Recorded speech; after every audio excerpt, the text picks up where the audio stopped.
Hey folks, it's your favorite pup, Momo, with another awesome video. In this segment, we are taking a look at one of my absolute favorite genre, arcade side-scrolling action games. Just like my previous video, there will be 10 faves and 1 stinker.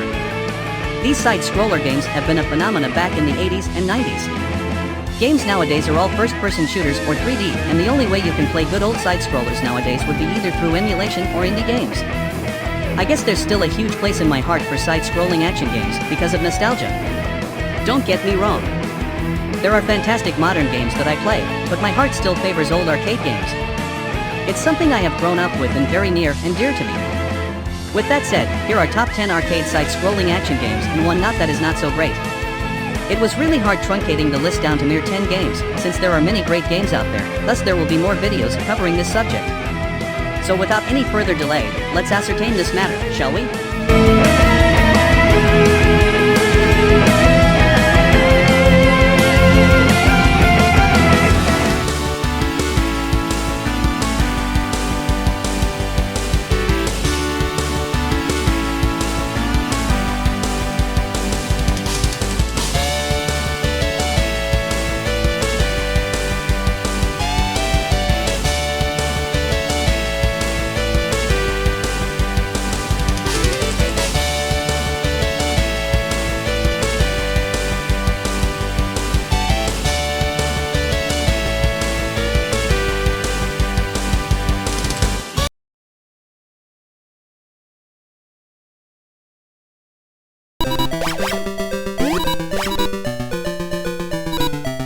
I actually knew about a clone game called Adventure Island from Hudson before this game.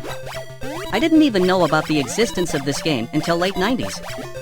Contrary to what many believe, this game wasn't a sole Sega IP, but a joint venture with a then small company called Escape, now known as Westone Bit Entertainment. It's an average game at best, but still a pretty fun one. There's a really good Sega Master System and Game Gear translation of this game and its umpteenth computer iterations. Later, the Master System version of this game was digitally distributed via Nintendo's Wii Virtual Console.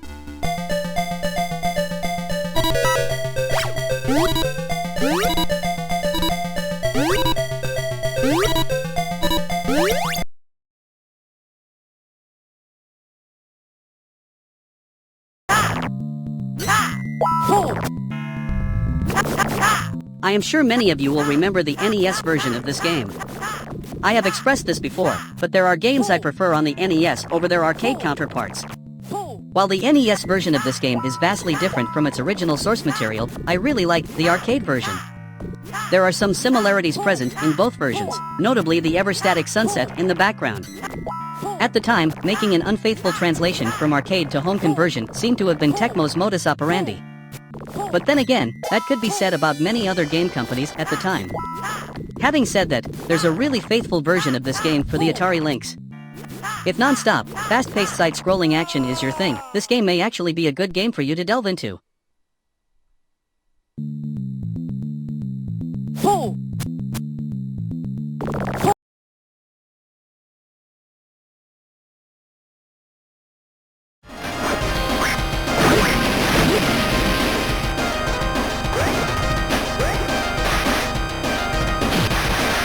Nemo is based on an animated movie called Little Nemo, Adventures in Slumberland.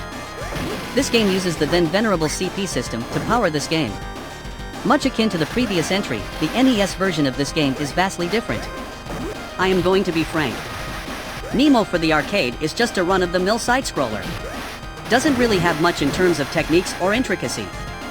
It's just jump and use one. Even with the game's rudimentary mechanics, it's pretty fun.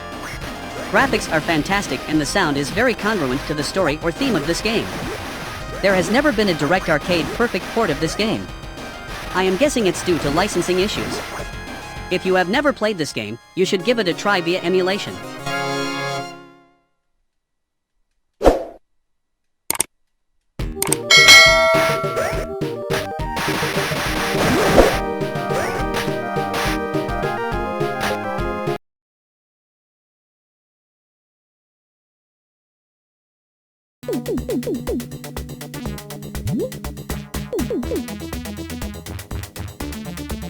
Have you ever heard of TAD Corporation? Neither have I. TAD is responsible for developing and producing Toki. They had one game under their belt prior to making Toki, and it was the behind-the-character rail shooter called Cabal. TAD would go on to make 3 subsequent games before disbanding. Members of the defunct TAD Corporation would move on to join the Mitchell Corp. Toki is surprisingly a very entertaining game. Even though this game was not widely known, there were some home conversions. The most notable one being Toki, going apeshit for the Sega Genesis. There were Atari Lynx and NES conversions as well. With its tongue-in-cheek humor, beautifully drawn graphics and awesome sounds, this game is really a gem and you should experience it on your own.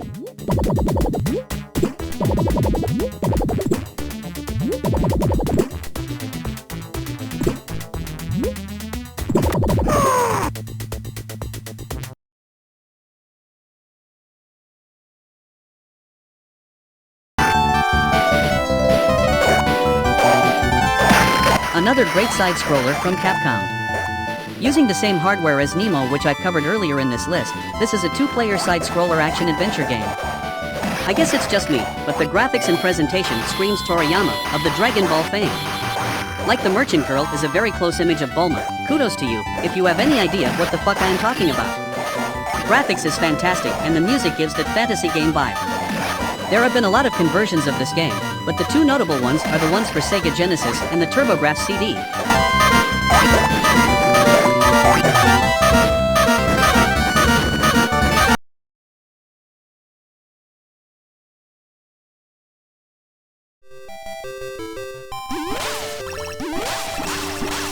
This little gem was produced by Irem and was later distributed by Data East here in the States.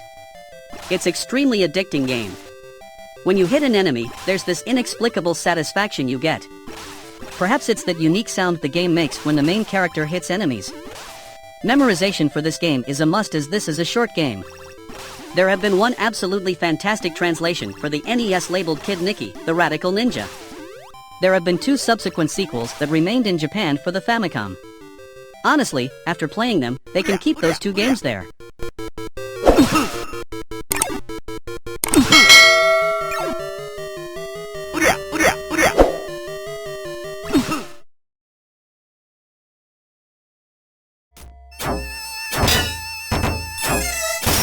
I first played this masterpiece of a game on the Sega Master System. I remember playing this game throughout the night into the wee hours of the morning, trying to get to the dragon with the Master System 2 I borrowed from a friend. Fast forward to the late 90s, when MAME was in its infancy, I was able to play the arcade version for the very first time.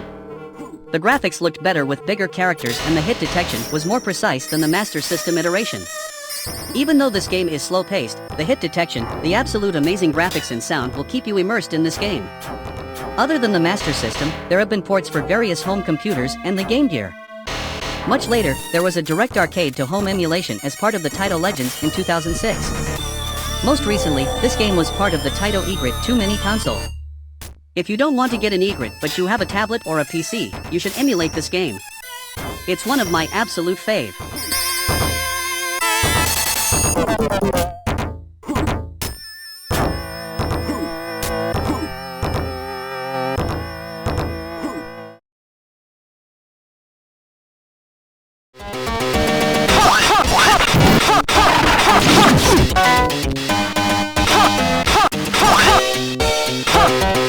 Does this game look somewhat familiar to you? If you have owned a TurboGrafx, then you should recognize the almost exact gameplay mechanics. The game in question is The Legendary Axe by Hudson. The head director and designer of The Legendary Axe, Tokuhiro Takumori, went on to Jaleco to design this game. This is a brilliant game with a really unique and fun mechanics.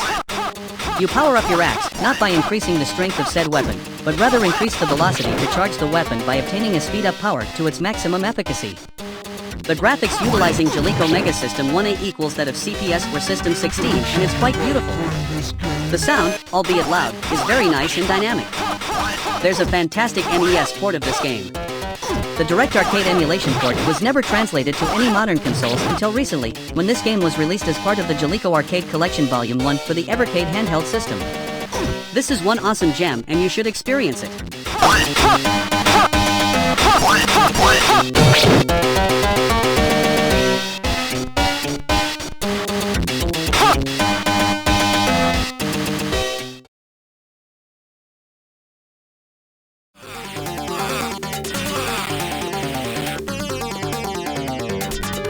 Rolling Thunder is a direct inspiration to one of my absolute favorite games ever, which is in this list. Hint, it's not the next game, I will definitely assure you that.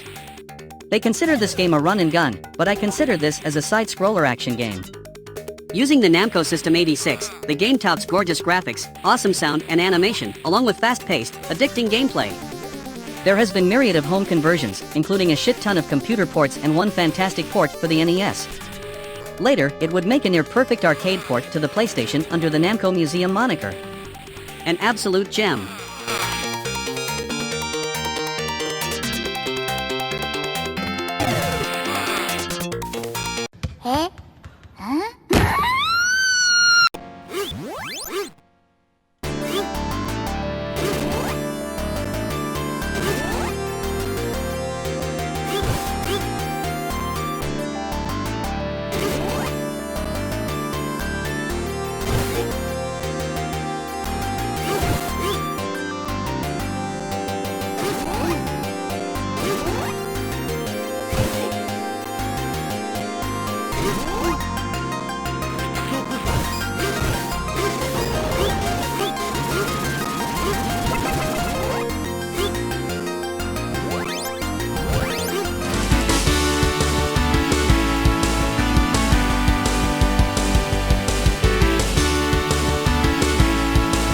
Before I reveal the best game in this list, if you thought my content was worthy of your entertainment and would like to see future contents like this, please consider subscribing. While you're at it, hit the like and notification bell to be notified of future contents. I post weekly. And now, without further ado, the number 1 spot.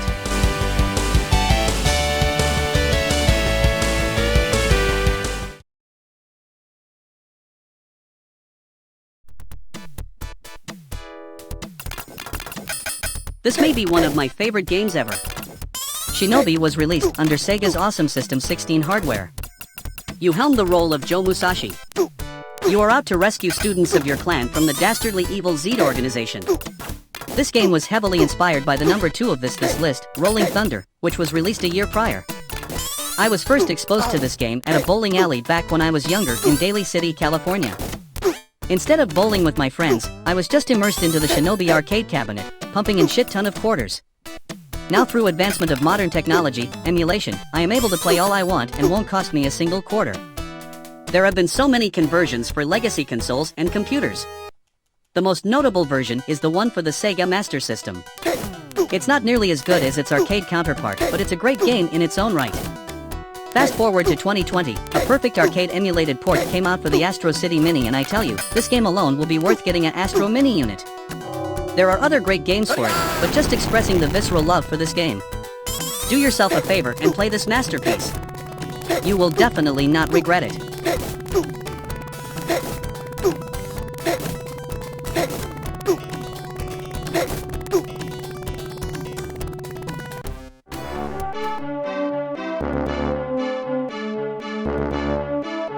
Well, here it is, my top 10 side-scroller arcade games. As stated in the intro, there are so many side-scroller games that I had to truncate the list to mere 10 games. There will be more videos regarding this subject in the future. Did you agree with the list? Are there any games perhaps you may have thought that I've forgotten? Let me know in the comments. If you enjoyed this content and thought it was worthy of your subscription, I implore you to consider subscribing. While you're at it, give that like button a nice smash and tick that bell for notification to get notified of future contents. It takes a lot of work producing these videos, and your support is greatly appreciated. This is the only way my itty whittle bitty channel can grow. Now, I am going to take my editor for a walk. He's been holding his pee for hours on end, trying to finish this episode. With that said, this is Momo bidding you a fond sayonara. Take care, all of you.